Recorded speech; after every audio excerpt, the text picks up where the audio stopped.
پھر میرے سخت جملوں نے اس کی آنکھوں میں آنسو پیدا کر دیے. پھر اس نے اپنے آنچل میں اپنے اس دکھ کو سمیٹا اور پھر اس نے ایک جملہ کہا تو میں رو پڑا اور مجھے اپنے رب سے مانگنے کا طریقہ آ گیا. مجھے کہنے لگی حضرت جی آپ نے ڈانٹ دیا میں نے سہ لیا پر آپ ہی میرے شوہر ہیں, بتائیں نا آپ سے نہ کہوں تو میں کس سے جا کے کہوں. فرماتے ہیں میں رو پڑا اور میں کھل کے رویا اور میں تڑپ کے رویا اور پھر میری سسکیاں بند گئیں. تو مجھے کہنے لگی آپ کو کیا ہوا؟ میں نے کہا مجھے بھی دعا مانگنی آ گئی ہے. جب میں اسے کہوں گا نا اللہ تو ہی میرا رب ہے, میں تجھ سے نہ کہوں تو میں کس سے جا کے کہوں؟ میں کیوں کسی بندے سے سوال کروں؟ میں کیوں کسی دنیا دار سے کہوں؟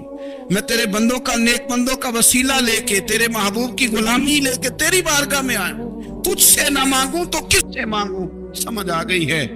جب میں اس رنگ میں مانگوں گا تو پھر رب میرے اوپر بڑی فضل فرمائے گا, وہ میرے اوپر بڑی رحمت کرے گا, وہ میرے لیے آسانیاں کرے. عزیز دوستو, ہم اس طرح کرنے لگ گئے ہیں کہ ہم نے نا اپنے تعلقات پر اعتماد کرنا شروع کر دیا ہے.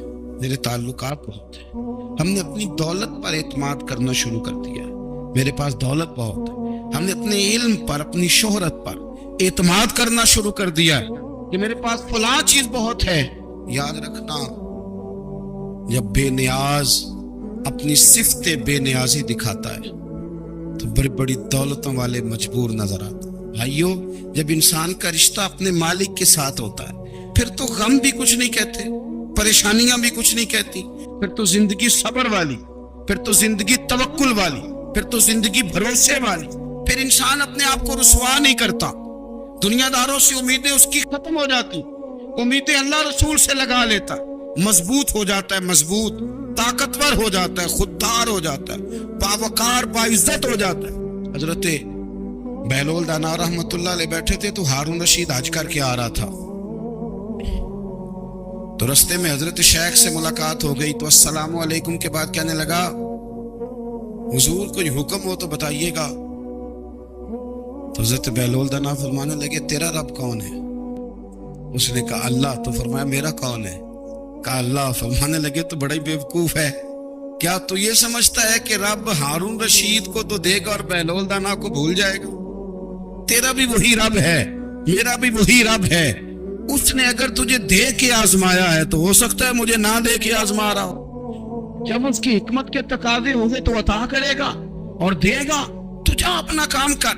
بھائی اپنی روحانی زندگی, اپنی عبادات, اپنے وظائف, اپنے روزمرہ کے معاملات, اپنی دعائیں, اپنا استغفار. دیکھو مشکل کام تو نہیں, 2 رکوع ہیں سورہ واقعہ کے, اگر رات کو پڑھ لی جائے.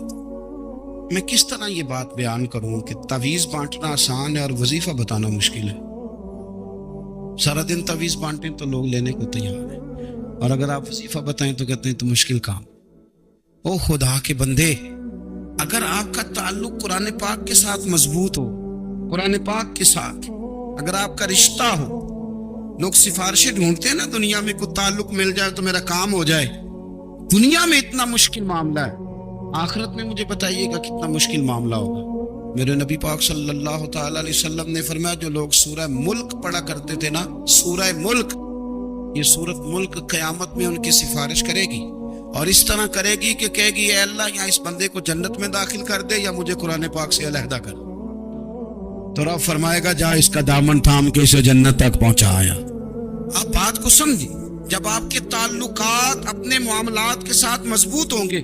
حضرت عبداللہ ابن عمر کو نبی پاک نے فرمایا تھا راجل صالح, یہ نیک بندہ ہے, یہ متقی آدمی. حضرت عبداللہ ابن عمر رضی اللہ تعالیٰ عنہ سیدنا فاروق اعظم رضی اللہ تعالیٰ عنہ کے صاحبزادے ہیں, اور ان کی ہمشیرہ سیدہ حفصہ رضی اللہ تعالیٰ عنہ حضور کی زوجہ محترمہ. ایک دن اپنی ہمشیرہ سے کہنے لگے کہ نبی کریم صلی اللہ تعالیٰ علیہ وسلم گھر میں آئے نا, اور اگر حضور غم امت میں پریشان نہ ہوں, طبیعت کو حشاش بشاش دیکھو تو ذرا پوچھنا تو صحیح حضور کا میرے بارے میں کیا خیال, پوچھنا تو صحیح کہ کریم کی بارگاہ میں میرا کیا مقام ہے, میرے بارے میں حضور کیا فرماتے. اب بہن کو کام بتائے اور بتائے بھی بھائی, اور پھر بہن وہ کام نہ کرے, یہ تاریخ میں ہوتا نہیں. حضرت عمر فاروق رضی اللہ تعالیٰ عنہ کی صاحبزادی ام المومنین رضی اللہ تعالیٰ عنہ فرماتی ہیں کہ میں تو بس منتظر تھی. انہوں نے تو کہا تھا نا کہ اگر تم حشاش بشاش دیکھو تو بات کرنا، لیکن حضور تشریف لائے، میری باری تھی، میرے گھر تشریف لائے، کھانا پیش کیا تو فوراً میں نے عرض کی حضور ایک بات پوچھنی تھی. حضور نے فرمایا پوچھئے. میں نے عرض کی حضور میرے بھائی عبداللہ ابن عمر کے بارے میں آپ کا کیا خیال ہے؟ نوجوانوں میری بات پہ غور کرنا، میرے بھائی کے بارے میں آپ کا کیا خیال ہے؟ تو نبی کریم صلی اللہ تعالیٰ علیہ وآلہ وسلم نے میری طرف دیکھا اور پھر حضور زیر لب تھوڑا مسکرائے. حضور مسکرا دیتے تھے نا تو جو بڑا دکھی ہوتا تھا وہ بھی ہنس پڑتا. اب سوال پیدا ہوتا تھا کہ پھر تو اس مسکراہٹ کے لیے انتظار کرنا پڑتا ہوگا کئی مہینے کے حضور مسکرائیں تو رونے والے ہنسیں. تو اعلیٰ حضرت فرماتے نہیں، انتظار نہیں کرنا پڑتا، یہ مسکراتے رہنا تو حضور کی عادت ہے. جس کی تسکی سے روتے ہوئے ہنس پڑے اس تبسم کی عادت پہ لاکھوں سلام. یعنی یہ تو عادت ہے حضور کی مسکراتے رہنا، اس کے لیے انتظار نہیں کرنا پڑتا. بھائیو آپ خیال رکھیں گے، غور کریں گے. حضرت عبداللہ ابن عمر رضی اللہ تعالیٰ عنہ کے بارے میں پوچھا تو سیدہ فرماتی ہیں کہ نبی کریم صلی اللہ تعالیٰ علیہ وسلم نہ زیر لب مسکرائے اور فرمایا حفصہ تیرا بھائی ہے تو اچھا، لیکن میں نے سنا ہے کہ عشاء کی نماز پڑھتا ہے تو فجر تک سویا ہی رہتا ہے. او نوجوانوں، 10 بجے تک سونے کی بات نہیں ہوئی، 9 بجے تک سونے کی بات نہیں ہوئی، 11 بجے اٹھنے کی بات نہیں. حضور فرمانے لگے میں نے سنا ہے کہ عشاء کی نماز پڑھ کے سو جاتا ہے اور فجر تک سویا ہی رہتا ہے، اسے چاہیے کہ تہجد کے وقت اٹھا کرے، اللہ کی بارگاہ میں حاضر ہوا کرے، آہوزاری کرے، سجدے کرے، عبادت کرے. اٹھتا ہے اور فجر میں جا کے اٹھتا ہے. حضرت جناب حفصہ رضی اللہ تعالیٰ عنہ کہتی ہے میں نے جناب عبداللہ ابن عمر کو پیغام دیا اور میں نے کہا میرے جوان بھائی سن. نبی پاک نے فرمایا ہے تو اچھا پر تہجد میں نہیں اٹھتا، نفل نہیں پڑھتا.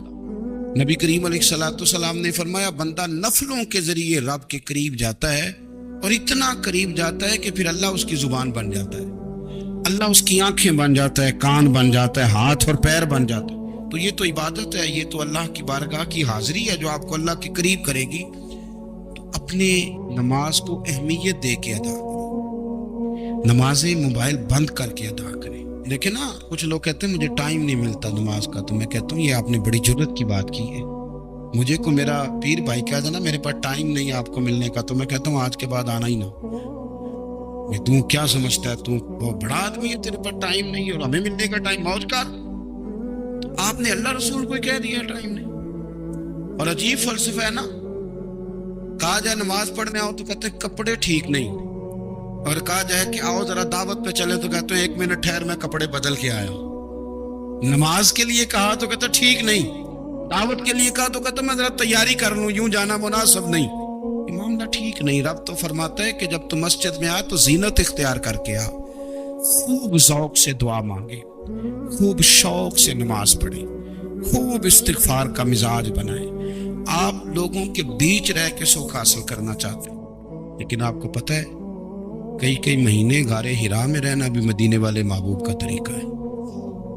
ہر سال اعتکاف بیٹھنا الگ سے، یہ بھی حضور کا طریقہ ہے. مسجد نبی کے اندر دروازہ کھلتا تھا نبی کریم کا، پر گھر کے اندر نفل پڑھے نبی پاک. اور حضور فرماتے ہیں کچھ نفل نماز گھر میں بھی پڑھا کرو، گھر کو قبرستان نہ بناؤ. ہمارا گھر اللہ کے ذکر سے آباد ہوگا. اگر ہم نماز پڑھیں گے نا، میں جب سنت پڑھنے کے لیے گھر میں کھڑا ہوتا ہوں تو میرا جو 2.5-3 سال کا بیٹا ہے نا، وہ بھی میرے ساتھ نماز پڑھنی شروع کرتا ہے. اسے پتہ کوئی نہیں نماز کیا ہوتی ہے، لیکن وہ بھی نا سجدہ نہ بھی کرنا ہے تو ساتھ لیٹ ضرور جاتا ہے. پتہ چلا بچے لیکچر دینے سے نماز نہیں پڑھتے، نماز شروع کر دیں تو بچے بھی شروع کر دیتے ہیں. ہم جب پریشان ہوتے ہیں تو لیکچر دیتے ہیں، تو لیکچر تو باہر شاید چل جائے، گھر میں کیسے چلے گا؟ گھر میں تو عمل چلے گا. حضرت ابو الحسن رحمۃ اللہ تعالیٰ علیہ حضرت معاذ ابن جبل رضی اللہ تعالیٰ عنہ کے پاس بیٹھا کرتے تھے. فرماتے ہیں ان سے جو پیار بڑھا تو پھر میرا مصلی سے بھی بڑھ گیا. تابعی ہیں، فرماتے ہیں صحابی رسول سے محبت ہوئی تو ذکر سے بھی ہو گئی.